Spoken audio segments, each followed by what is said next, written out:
Did you know when there is a communication breakdown, did you know if someone gave you a category and the letter that it started with, you would guess it 90% of the time?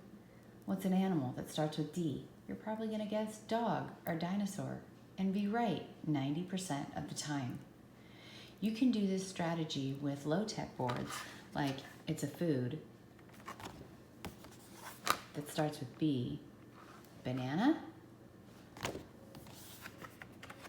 It's a feeling that starts with H, happy, and you're going to guess it 90% of the time. You can also do it with technology, where you go into groups. Maybe you're going to pick a letter, like I think it starts with S, and then you can cue them. I wonder what category it is, and maybe they go to clothes.